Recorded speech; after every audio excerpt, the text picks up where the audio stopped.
The other piece now I'll talk about is like the enablement side, and some of it will be with through AI and different tools and things like that. But then also like actually a person who's handling enablement and onboarding and everything like that. So from an AI perspective, ChatGPT I'm big on. I talk a lot about that, but there's Claude, there's Copilot, there's Google Gemini. Those are all good just to help kind of process information, help tweak emails. I wouldn't use it to write emails. I would take something and you put your thoughts flushed out and have it kind of condense it and put it in a good structure. Like one thing I like to do is just like verbally talk to ChatGPT on the audio function and just like, hey, here's what I'm thinking. Here's what I want this to look like, and then take that and then they can kind of condense it into a more structured format. I do that with some of my LinkedIn posts. I do that with emails that I'm putting together and proposals and stuff like that. So having a tool like that just to help streamline and just be more efficient. I mean, that's how we get through running the business, just the two of us, is like not that it creates our content for us. We have the ideas, and because we have the experience, we can prompt it better and we can put better content in that it can then streamline. But that's a big one. I'd say from like a prospecting perspective, there's a lot of teams who are now starting to use a tool like Perplexity, where it does research for you. So let's say there's a local tech company or maybe a national company that I'm looking to reach out to. I could use Perplexity to give more information and do more research very quickly instead of doing a Google search where I have to kind of scrape through a bunch of different links and read different articles. Like it could pull out like here are the highlights with links if I want to go deeper into it. That in 30 seconds I can get very quickly up to speed on a certain account or a certain company that I'm looking to go after. So that's a big one.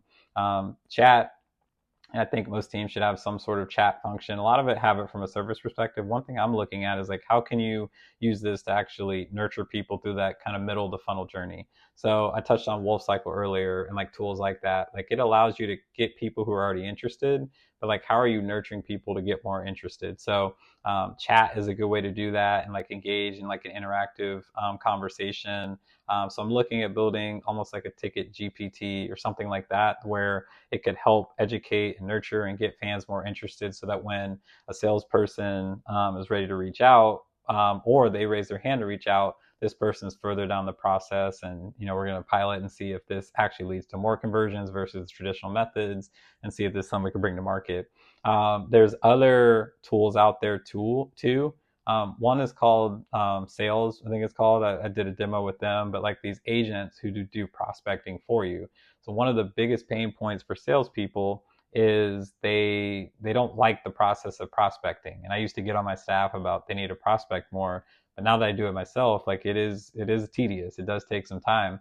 So what this does is you tell it, hey, here's the ideal customer that I'm looking to go after. Here's what we sell. And it can do all this work in the background to do research, to prospect people who are showing signals of intent, even maybe do like that initial outreach to book meetings for you, all working in the background so that the rep could just show up and have these conversations. So still very new with that. I think it's going to be a little while before sports adopt something like that, but tools like that just really help streamline the process. And like that's how I think you can enable and use AI and things like that to help you do things that take time, sometimes hours, and do that in minutes. So now you could spend more time with clients, do more time selling, like actually spend more time doing the human things that lead to driving revenue while these agents and AI tools kind of work in the background.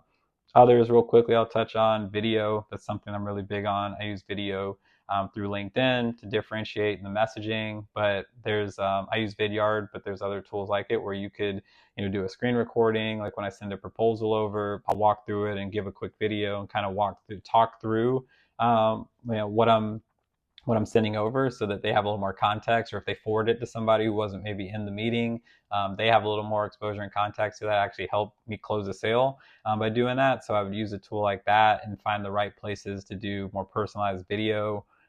Calendar booking tools like Chili Piper or Calendly, that just helps with that back and forth where someone's interested. Do you have time next Wednesday? No, I could do Thursday. Well, I'm busy Thursday. Let's look at the following week. Like you could just send the calendar link and they could find time and like quickly you could book a meeting and now it's on your calendar. So those are the tools. Now I want to talk through like an actual person or people that handle the enablement piece. And that's something I'm diving deeper into in a lot of the projects and like the consulting work that I'm doing. Obviously, sales coaching is a big piece of that, but there's a lot of things that happen to enable a sales team to work more efficiently, to have more success, and to help them generate revenue in a more efficient manner. So it's kind of a nice to have in sports because a lot of times your enablement is coming from the sales leaders. So instead of coaching their team and helping to be involved in the sales process to close more deals, a lot of times they're having to build out templates. They're having to do a lot of trainings and build out playbooks. And like that was where I thought, okay, I'm a leader now. Like I don't have time to sell. Like my job is to do that. But you can have coordinators, you could have somebody or a team that's in charge of this that allows you, enables you to spend more time selling and does a lot of the stuff that's necessary in the process, but more administrative. AI could probably even take a lot of this off people's plate too. But I would have, again, resources aren't an issue. I would have a dedicated person or team to this, and that could be internally someone you hire, or you bring in an external specialist that can handle a lot of the enablement stuff, like building out playbooks. A lot of leaders I talk to, they're like, yeah, everything I need to do or everything I know I coach people is in my head. You got to get that documented and out so that people know what good looks like. They can go to their playbooks, they can study it. It helps with efficient onboarding. It helps not having to answer like repeat questions all the time. Like get all the best practices out and document that into playbooks, so people know what that looks like for each team. Get all like the customer success stories, get all the customer wins, like put that in some sort of document. There's a team I talked to recently where they put all that into a spreadsheet. So now when their reps reach out to certain businesses, they can reference this document, they can reference this tool, and now they'll be able to go back to that and say, all right, who are people that we've sold before in roofing, or who are customers we have that are tech companies, and like what's their use case, and like having these customer wins. And I think that's big for onboarding because a lot of times we got to teach people the product and the sight lines and do the ballpark tour, and all that stuff should happen. But what's more important is for people to understand how customers use the product and for them to quickly get out and market and find more people that could potentially use the product. They can always bring someone in from a more technical standpoint to actually talk about the features, the products and benefits. A lot of what we're selling are challenges, pain points, how we help solutions, how we help overcome that. So quickly you want to teach people those things, and reading customer stories and customer testimonials is a great way to do that, and help with the onboarding piece. But really you want to have a culture of training and development and everything like that, because that's like the soul, the heartbeat of like the team, of like always continuing developing. If you establish that from the get-go, that's always going to be something that embodies you and it's a value that you hold true to.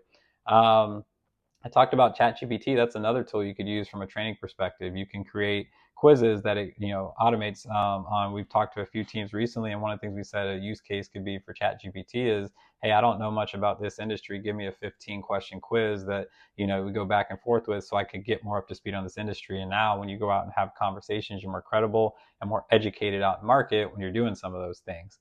I mentioned the audio feature, and I use that more to like process my thoughts, but there's also a great tool to role play. You could play the prospect or you could play the client and just role play back and forth and get more reps in, get more at bats in, so you don't have to worry about let's find time to all role play together. When your manager's available or when teammates are available, you could do this I do it on my daily walk in the morning with my dogs. You could do it on your drive home. You could do it on your own time, at your own speed, at your own rate. So that's great from an enablement perspective. You want to take like all your best practices from like a proposal standpoint, all the templates that you have, like your group flyers, your one sheeters, everything like that. So you need somebody who's owning that and taking the lead on that, making sure people are staying up on the tools. So we talked about all those tech stack things, from LinkedIn Sales Navigator and Zoom Info, like making sure that somebody knows how to use all that. Yes, you get a customer support person from these companies, but they're busy. They got a ton of other clients, and their use case, they may not know your use case as intimately as someone internally or a specialist that you've hired, a consultant to come in and work with you. So like those are all things that allow salespeople to sell and allow leaders to go lead, so they're not having to do a lot of this work. So I think it's worth the investment. And if you have to negotiate a salesperson or two, like hire somebody who owns that, who leads that, who's the leader and an expert in that field. Leadership development's a big piece too. I think a lot of the leaders today, not even in sports, just in sales. They were, the best salesperson. There was opportunities to grow. They wanted to grow, so they got moved into management. And maybe you read some books or you did kind of like a manager training program, but there's very little about sales leadership development. That's one thing that we really like to focus on when we work with the team. It's like, how are we coaching the sales leaders? So how, like, making sure that they know what it's like to manage a rep in 2025 compared to what it was 5 or 10 years ago, helping them build out an operating rhythm of, and I'll touch on that and what that looks like, of how they manage their day and make sure that everything's kind of optimized and on a cadence so that they're always having the right conversations with the reps. They know when they're having a coaching conversation. They know when they're doing their team meetings. They know when they're doing professional development plans and things like that. So, the operating rhythm that we encourage for any leader is having performance reviews every 6 months. So maybe like a January, July, where it's like more performance focused, or professional development conversations, like career conversations, like every 6 months. Maybe that's like a March, September thing, but every 6 months you're having those conversations. It's on the calendar, it's recurring. Like, you don't have to think about it and you can't forget because it's already on the calendar. Having a goals meeting every 2 months. So like realigning on what your goals are towards your performance. Coaching sessions every 2 weeks. So you're finding a way, whether it's ad hoc coaching or formalized coaching, one-to-one, or maybe in a team setting, doing that. Having a weekly one-on-one, having a weekly team meeting, having a daily, 10, 15-minute stand-up to see where everyone's at. Like, all this, if you do it right, you can map this out from the beginning of the year and it's already all on your calendar. You don't have to think about it. So now you can work around in all those other times that you have because it's already built out. You can do all the other things that you need to do. But a lot of this stuff gets put on the back burner because we don't have it mapped out. We don't have it built out. There's no structure to it. We're like, oh man, we got to do reviews. So we find time to do it and cram it in. But if it's already on the calendar, you're good to go. The last piece from an enablement standpoint is, like, on a quarterly basis, doing sales kickoffs. So making sure everyone's aligned on the goals, the initiatives for this quarter, for this month, and like, instead of just like hey, here's who's doing well this week, here's who had big sales, like really diving into the numbers. How are we pacing? How are we doing? What's working well? What's not working well? What do we really need to focus on from an organizational standpoint and from a team standpoint? All that data like helps people just be more engaged and enables them to work better. And the last piece is like, how do you measure the ROI on this? So, because if you're going to take away a salesperson or you're going to invest dollars into this role, you need to make sure that you're getting the appropriate ROI. So you could look at how quickly people are getting up to speed and like meeting their quotas and their goals. Like, is it happening faster than it was before? Are the business metrics going up? Like, are deal size getting bigger? Are sales happening more quickly? Are more people hitting their quota? How much time are we saving reps and managers and everything like that by having this person? You could put an ROI to that. And I would think if you have the right person, you're doing this right, you're going to ultimately save, you make more money, and it's going to be worth the investment. So, a lot we touched on here in this video. Probably going to break this up into 2 or 3 different videos, but from the tech stack, from the enablement piece, and really helping sales teams, sports sales teams, work more efficiently and getting the return they want. So probably my last video, I'm planning to talk about just tying this all together, from the alignment piece, from the market segment, the org chart, and tech stack, and just things I learned as I talked to other people and the feedback I got through these videos. So appreciate, as always, you tuning in, and look forward to being back next week with another video. Thanks.